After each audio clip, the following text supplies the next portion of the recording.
Et salut à tous. Bon, on se retrouve aujourd'hui pour un essai et qui va signer ma 40e vidéo, déjà 40. Merci déjà à tous de continuer à me suivre et de me suivre de plus en plus. Donc là aujourd'hui on teste la nouvelle moto de mon frangin, donc une Yamaha FZ1S, comme on dit la Fazoo, la Phaser. Donc lui c'est un modèle 2008. Donc vous allez me dire peut-être certains qui sont observateurs, pourquoi il y avait des modèles avec des moteurs noirs, des moteurs gris. Je sais pas trop vous dire. Là franchement c'est un mystère aussi pour moi. Donc le mien était de 2007, il avait un moteur noir. Là celui-là il est de 2008, donc plus récent, il a un moteur gris. Bon, pourquoi, comment, je ne sais pas, mais bon c'est comme ça. Donc Phaser, donc un 1000 cm3, donc le moteur il est issu de la R1, donc comme le cadre pareil identique aux anciennes R1, c'est les modèles 2005 si je ne me trompe pas de mémoire. Franchement une belle moto, hein. Donc là on a une moto qui fait Roadster, GT, sportive. Donc Roadster, on a le grand guidon droit, on a une position qui est relativement droite. Sportive, on a un moteur qui fait quand même 150 chevaux. Je crois qu'à l'époque c'était un des plus puissants en Roadster qui se faisait. Pour le parti on va dire GT, on a une position qui est très très droite, on a une bonne bulle qui couvre bien la face avant, on a des selles qui sont très généreuses, que ce soit pour le pilote ou le passager. Et puis une moto qui est assez consensuelle, hein. Franchement elle a une belle ligne, moi j'aime bien. Je dis ça parce que j'en ai une, mais elle est vraiment jolie, hein. Pour moi c'était une bonne alternative entre le Roadster, la GT, la sportive. C'est une très bonne base. Donc dessus on a un beau petit look, hein, sympa, malgré qu'elle ait 10 ans la moto, elle est toujours aussi jolie. Avec cette belle face avant, là, les deux grosses optiques qu'on a là.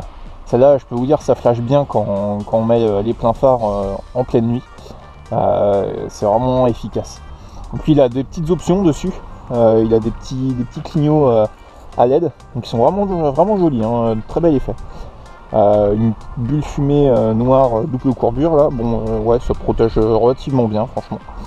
Après il a les top blocks, il a un sabot JMV Concept. Moi j'avais celui d'origine, je le trouvais beaucoup plus joli. Là celui-là ça fait un peu mastoc. Il a un petit lèche-roue et surtout il a les selles confort. Donc moi je l'avais pas, c'était un petit peu tape-cul.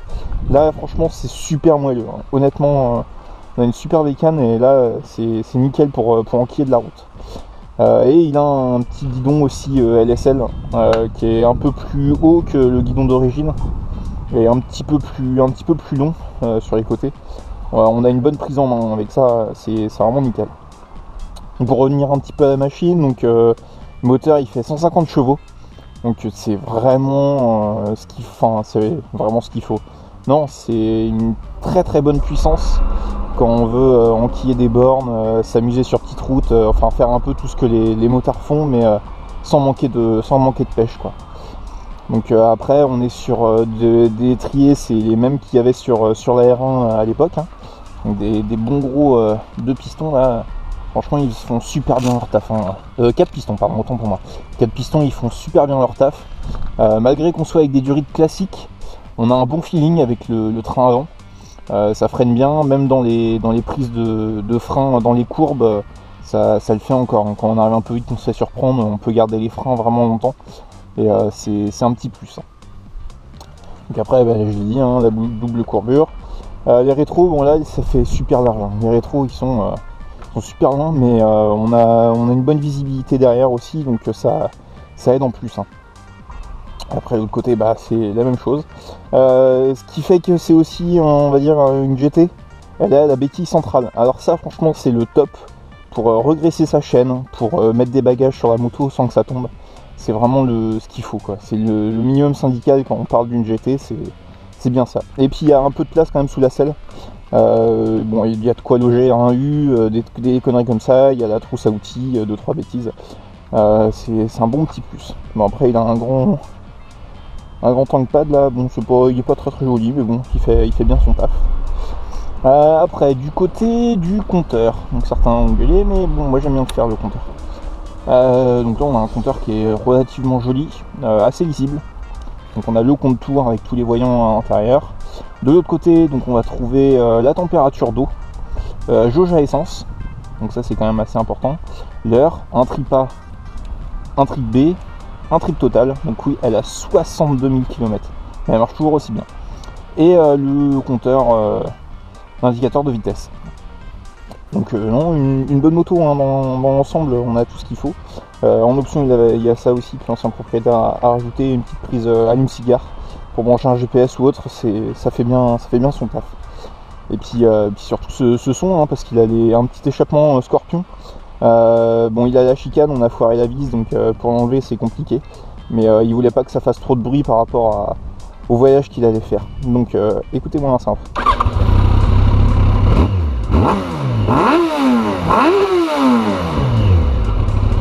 Ah, c'est puissant, c'est rauque, mais c'est pas encore trop violent quoi.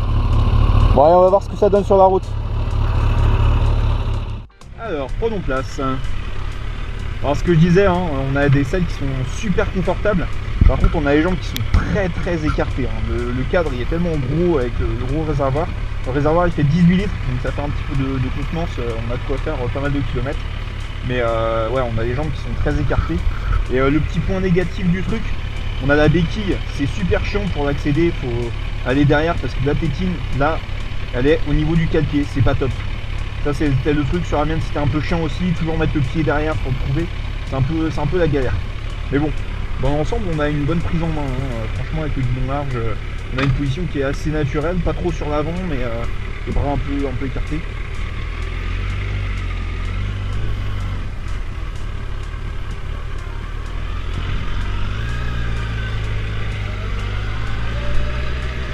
Alors on est super bien assis, hein. Ça, il n'y a pas à dire, l'assise elle est nickel.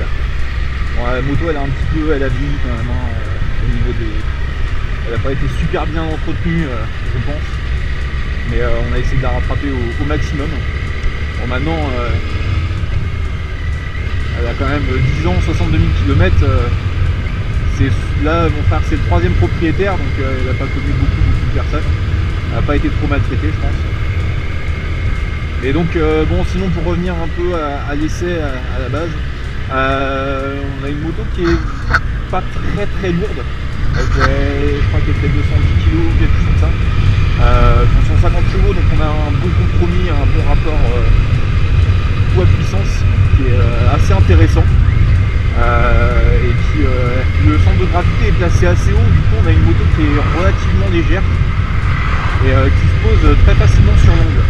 Bon, il y a le grand guidon hein, qui fait aussi cet effet là, mais elle est super maniable. Franchement, on fait quelques kilomètres, on se sent très à l'aise tout de suite quoi.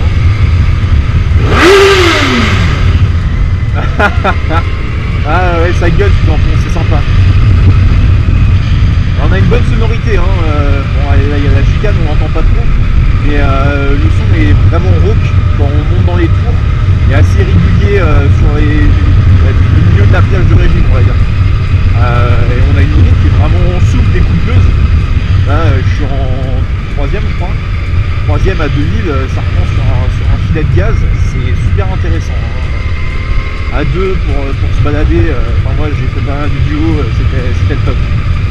Et là en plus avec les selles, on est vraiment super bien assis. Hein, là, bon bah à part les gens qui sont très écartés, hein, là, le réservoir avec les têtes qu'on a.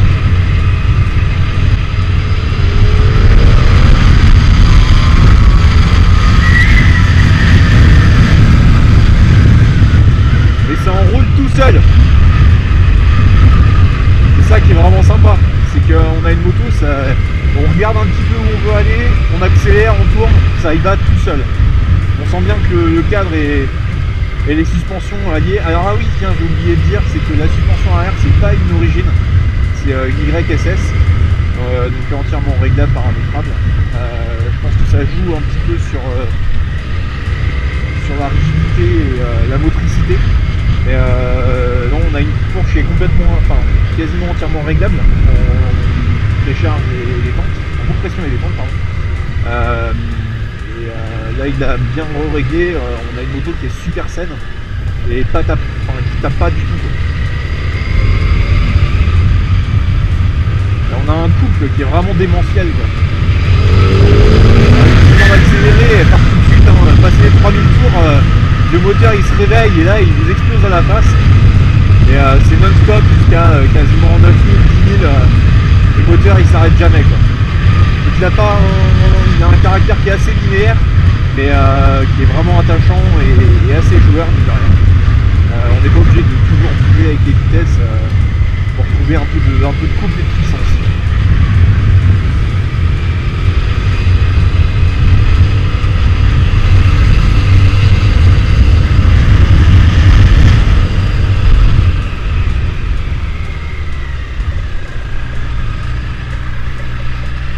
Et on a aussi dessus d'origine on a des warnings.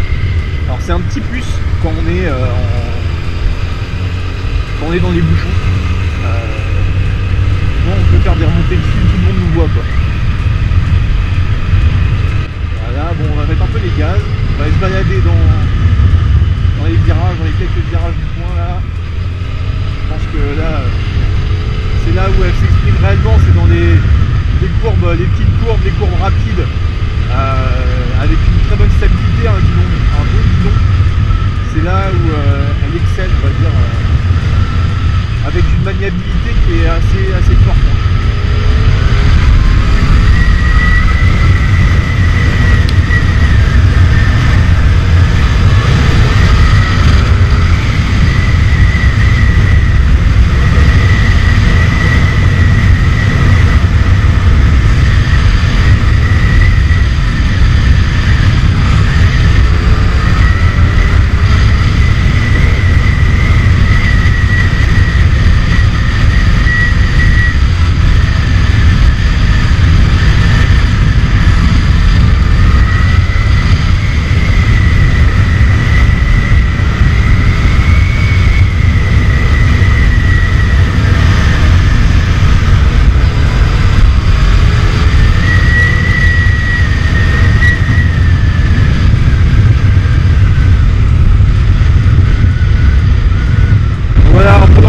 Comment elle se comporte.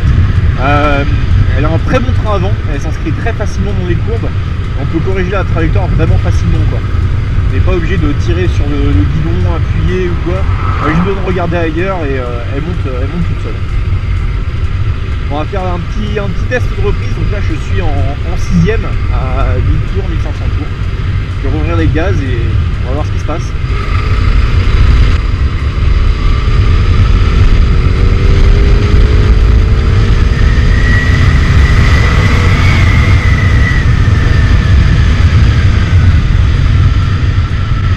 Ouais, même là, franchement, on a une super reprise. Hein.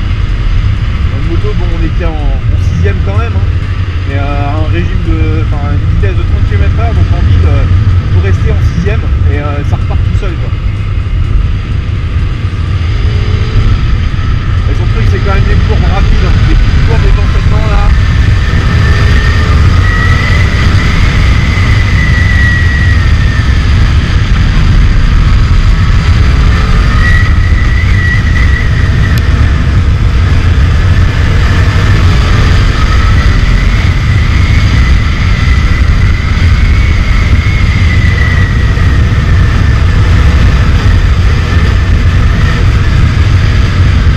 Pas à dire, les petites courbes, elle adore ça, quoi.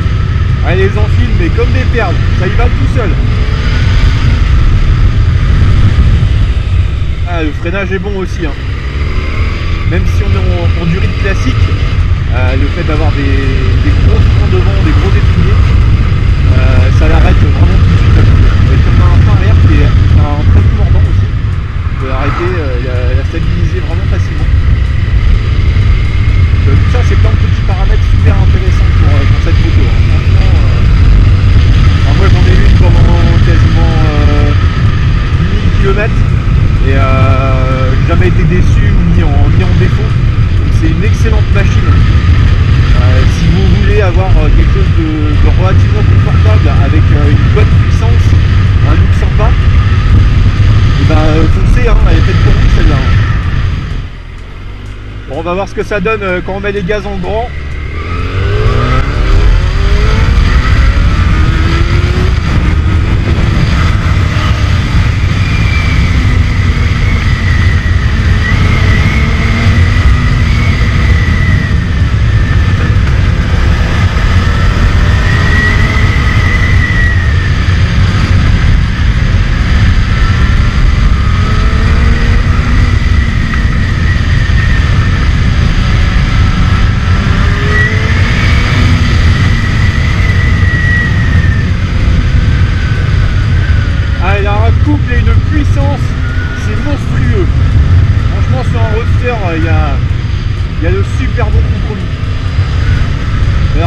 tarade derrière au niveau du pot, c'est impressionnant.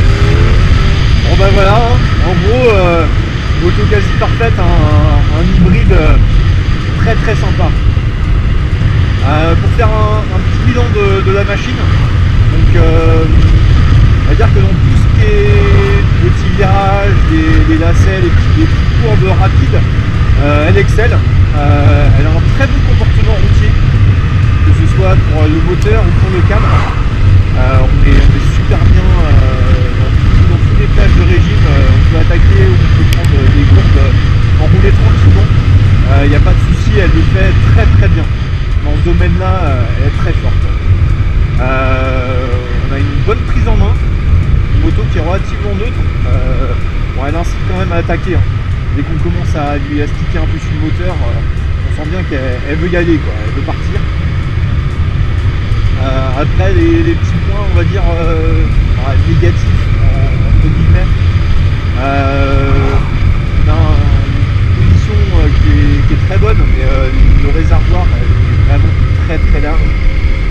Pas aussi large sur la Viking, par exemple, mais pour un modèle qui est normalement roadster, routier, on a les jambes qui sont très écartées et je pense qu'à la longue ça fatigue assez rapidement.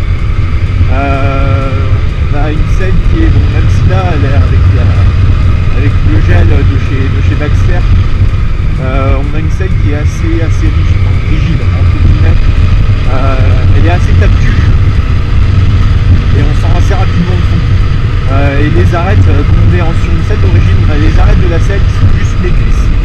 Et à la longue ça fait rapidement mal. Et puis après le reste, tout est relativement bien et bien conçu. Bien aidé avec cette caméra. Et puis bah je pense que pour le reste, si vous voulez une moto alliant sportivité, roadster et un peu de GT pour faire de la route, bah cette moto elle est faite pour vous, quoi. Si vous voulez un peu moins de puissance, bah, vous allez voir une IFZ8. Et si vous voulez le haut de gamme et de la puissance de partout avec un cadre de fou, et bah prenez la FZ1, foncez là-dessus. C'est une excellente machine. On va dire que ses concurrentes directes, maintenant il y a la Z1000SX qui n'existait pas quand elle est sortie, cette moto. On a tout ce qui est Bandit 650, les S, les GSXF. Alors c'est pas du tout la même philosophie, hein. On a un cadre qui est beaucoup plus plateau, une moto un peu plus longue. Et c'est pas ici du sportif, donc on a quelque chose qui est moins rigoureux au niveau des virages. Et pour ce qui est de chez Honda, chez Honda il y en a pas. Ici, après il y a peut-être le CBF 1000, mais là on a quelque chose qui est vraiment routier et le moteur est pas très très agréable. Mais sinon pour le reste, on a une excellente machine. J'espère que ce petit essai vous aura plu. Et vous aura peut-être fait découvrir cette moto que bon, il n'y a pas grand monde qui la connaît, on la connaît plus en N, effectivement, avec ce phare très caractéristique en espèce de Transformers là, le logo. Mais c'est une moto qui est vraiment bien au quotidien à l'usage et qui est vraiment robuste. Parce que là, bon, 62 000 km, elle tient encore super bien là. Donc voilà, j'espère que ce test vous aura plu. Et likez ou mettez-moi en commentaire ce que vous auriez voulu avoir de plus, vu que la moto maintenant est à mon frère, donc vous pourrez vous refaire des petites parties d'essais plus tard si vous le pensez. Et voilà pour vous. Donc je vous dis à très bientôt et il y aura de nouveaux essais bien prochainement, là, très très prochainement. Pour notamment permis A2, une moto là aussi qui est vraiment oubliée. Et je vous en dis pas plus, vous verrez ça. Je vous dis à bientôt. Salut les amis, ciao.